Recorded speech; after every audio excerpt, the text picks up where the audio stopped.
Big tech, for example, enjoys Section 230 immunity, which says that if you remove Section 230C2 in particular, if you remove otherwise constitutionally protected speech as a tech company or an internet company, you are immunized from any liability in state courts, including for state non-discrimination statutes, for political discrimination, et cetera. You're immune from liability because you happen to be an internet company because of this quirky law that was passed in 1996 called the Telecommunications Decency Act, or the Communications Decency Act.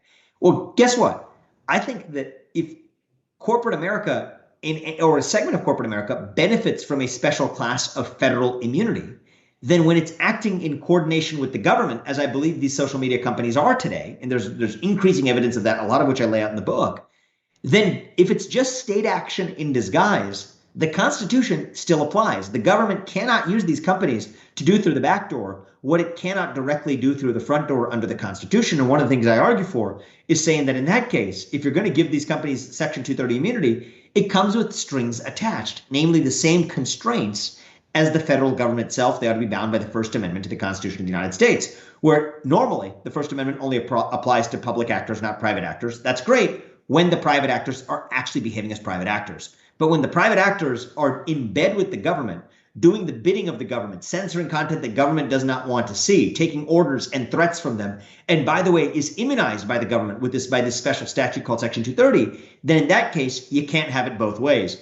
Either you operate as a real private company without that special form of immunity, or you operate as a private company in the way these private companies are, in bed with the government. But in that case, they're bound by the same constraints as government as well, because we cannot live in a society where the government dispatches private agents to do what the government cannot do through the front door.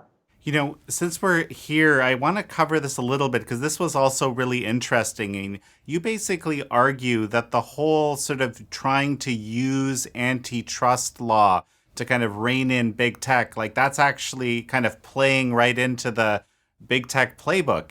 That is, and it's really counterintuitive. I think a lot of Republicans are falling for the trick, because what antitrust law is supposed to protect against is the use of market power to beget more market power, to gouge consumers for price, to charge them a higher price than they otherwise would pay, to be able to use market power to achieve market extortion. That's the kind of problem that you might have had a century or two ago with large corporate behemoths.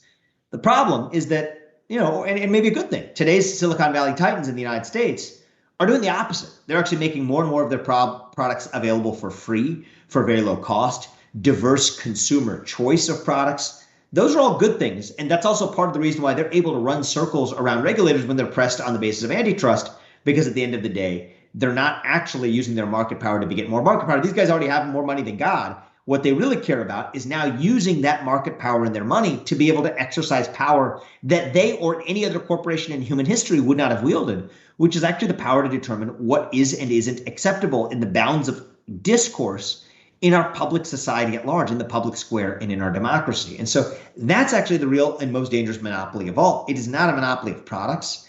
It is a monopoly of ideas. It is not a product cartel. It is an ideological cartel. And I say that if you break up 4 big companies into 40 small companies, if those 40 small companies still adhere to the same ideological dogma as I believe they would, you could look at even startups in Silicon Valley, small venture capitalists in Silicon Valley, large venture capitalists in Silicon Valley, almost all adhere to that same ideological dogma. That's actually an ideological cartel, which punishes the defector. But that's not something that antitrust law is actually set up to police. And so I actually think that that's a sort of false lightning rod that big tech has actually set up, sort of like Brer Rabbit pretending to be scared of being thrown into the patch only because he wants to be thrown into the patch. That's where big tech's relationship to antitrust law is, where actually the real problem is the likes of Mark Zuckerberg and Jack Dorsey effectively creating a monarchical corporatocracy that displaces democracy in determining the outcomes of elections or how elections can be swayed through what they do and don't allow on open discussion on the internet, ranging from the Hunter Biden laptop story last year to the open discussion about the origin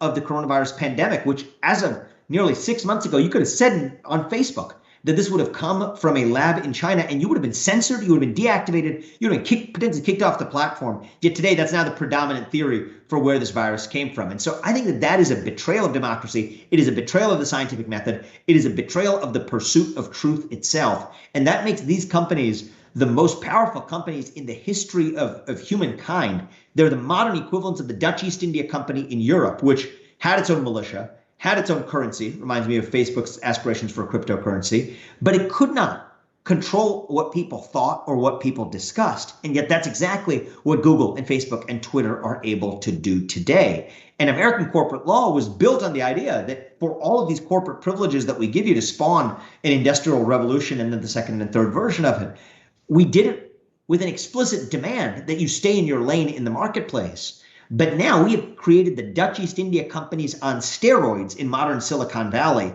And it's going to be really hard to put that genie back in the bottle. But I think our best chance of doing it is through recognizing that state action-like relationship behind closed doors that we need to disentangle. And a lot of the policy solutions that I lay out in the book, I think could be the beginning of a new movement that at least restores the balance of power to be able to determine what ought to be decided through our democracy versus what ought to be decided through the market. You mentioned that, so many of these companies would have the same ideological orientation because the people being hired into these companies have this ideological, the woke ideological orientation. You describe that it functions like a kind of secular religion or actually a religion. I think you would say sort of in the vein of Professor John McWhorter has been saying, and in fact is writing a book on that right as we speak. You even get to the point where you have, I don't know, I think it's the LA Times had, Larry Elder running for governor described as the black face of white supremacy, like an unbelievably preposterous, claim. Yet for the people advocates of this ideology, because, and I think you describe this, he's a kind of apostate of the ideology, right? He kind of convincingly argues against it. It makes him sort of the target of a particular level of ire reserved only for such people. Yeah, exactly. I mean, I think that wokeness is colloquially a religion in every sense we think about a religion, except it lacks a path to redemption. There are certain words you can't say, certain clothes you can't wear, cultural appropriation, certain apologies you must recite. There's an excommunication process once you have sinned. And ultimately, it actually views the worst type of sinner as not the person who actually never belonged to the religion, but the person who once did, but became an apostate, guilty of apostasy, often the greatest sin. Say J.K. Rowling, who was hailed as a woke hero when she came out and said that Dumbledore was gay, but suddenly decided that if she stood for feminism over transgender militancy, she suddenly was now a pariah with a special vengeance for the newly woke, transgender-obsessed woke movement. So that's, I think, a feature of colloquially how we can see the many of the ways in which woke ideology is reducible to the tenets of modern religion. And I think it's no coincidence that it rises at a time where conventional religion is on the decline and conventional faith is on the decline. When people lose faith, they don't lose the ability to experience faith. They ultimately relocate that faith-based impulse to something else. Even if it's not towards a faith in God, it's towards a faith in a new church. And I think that's what the church of wokeism represents, or the church of diversity in many institutions today represents. However, we may debate that colloquially. Wokeness, and I think this is something that's different than the works of John McWhorter and others, and I cite him and others in the book, and I make my own arguments as to why I think wokeness meets the test of a religion. But the unique feature of this book is that I actually make the argument of how the woke religion meets the Supreme Court's test for what counts as a religion under Title VII of the Civil Rights Act of 1964. And that comes with some benefits for the woke movement, by the way. So if somebody is in school and wants to express themselves or says something on their own time that involves theories of intersectionality, they can't be fired for it. And I think I'm okay with that. But it also means that employers cannot force their employees to bend the knee to this religion any more than they can on the basis of any other religion. Because when Title VII of the Civil Rights Act protects discrimination on the basis of religion, it doesn't just mean you can't discriminate against employees for their religion. It also means that an employer cannot force their religion down the throats of their employees. And if wokeness meets the Supreme Court's test for religion, as I argue extensively in the book that it does, secular humanism has been deemed by the Supreme Court to be a religion. Creativity, a religion that professes white supremacy, has actually been deemed by the Supreme Court to be a religion. Well, if white supremacy is a religion, then the anti-white supremacy woke culture ought to be a religion too. And for all the reasons I more rigorously and legally lay out in the book, I think it is. That means that employers cannot do what most employers across the country in large corporate settings are doing today, which is to force their employees to bow down to the new DEI agenda, which has all the trappings of a modern religion, without actually being held to account for it under Title VII, under our civil rights statute. So those are actually some actionable steps that I lay out that people could take today To be clear, I lay out a policy solution that's even cleaner. I think we should add political belief and political speech right up there next to race, sex, religion, and national origin in the Civil Rights Acts, to say that if you can't discriminate against somebody or fire somebody or deplatform somebody just because they're black or gay or Muslim or white or Jewish or Christian or whatever, you shouldn't be able to discriminate against somebody just because they're an outspoken conservative either. Yet that's happening every day in this country. It's rampant. If it can happen to the 45th president of the United States, it can happen to anybody. I think there's a policy solution we ought to bring to bear, which is to make political belief and political speech a protected class, just like race, sex, religion, and national origin.